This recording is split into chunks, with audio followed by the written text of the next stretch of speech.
Donc les études pour devenir enseignant, on a la possibilité d'être instituteur maternel, instituteur primaire, ou alors agrégé de l'enseignement secondaire inférieur.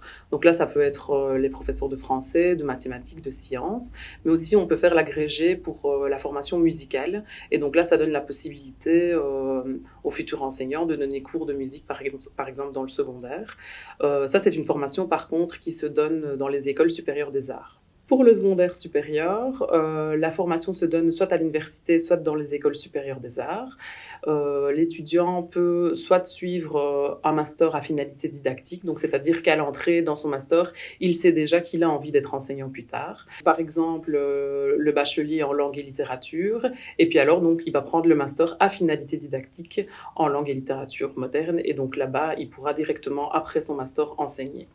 Ou alors, l'étudiant va pouvoir réaliser un master classique. Donc là, il fait ses 3 années de bachelier et puis ses 2 années de master, donc par exemple en mathématiques appliquées.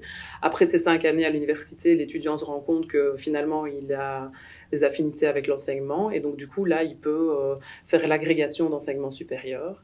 Et donc là, c'est une formation de 30 ECTS qui équivaut plus ou moins à une demi-année de cours. Donc, plusieurs gros changements. Le premier changement, c'est que la formation va vraiment se dérouler en collaboration entre les hautes écoles, les écoles supérieures des arts et les universités. Donc, l'étudiant, par rapport à avant où il s'inscrivait dans une haute école, dans une université ou dans une école supérieure des arts, ici, il le ressentira qu'il aura tant des profs de l'université que de haute école en fonction de la formation qu'il choisit. Le deuxième gros changement pour l'étudiant, c'est un passage de 3 ans à 4 années d'études pour les formations d'instituteurs maternels, instituteurs primaires et les AESI. Il va avoir un diplôme de master plutôt qu'un diplôme de bachelier. Le troisième gros changement pour l'étudiant, c'est qu'on va parler maintenant de sections, de 4 grandes sections. L'étudiant, maintenant, va suivre soit la section 1, donc là, il pourra enseigner de l'accueil jusqu'à la 2e primaire, alors qu'avant, c'était un instituteur maternel. Puis en section 2, il va pouvoir enseigner de la 3e maternelle jusqu'à la 6e primaire. Donc là, on fait le lien entre le maternel et le primaire. Ensuite, en section 3, il va pouvoir enseigner de la 5e primaire à la 3e secondaire. Donc là, on a un lien qui se crée entre le secondaire et le primaire. Et enfin, la section 4, où on pourra enseigner alors de la 3e secondaire à la 6e année du secondaire. Le changement qui a lieu aussi avec la réforme, c'est que l'étudiant aura la possibilité de faire une année supplémentaire.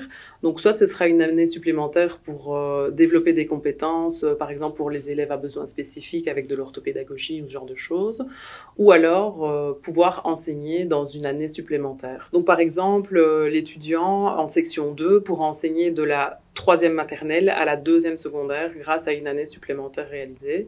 Et alors là, du coup, il aura un master 5 ans et puis un master 4 ans.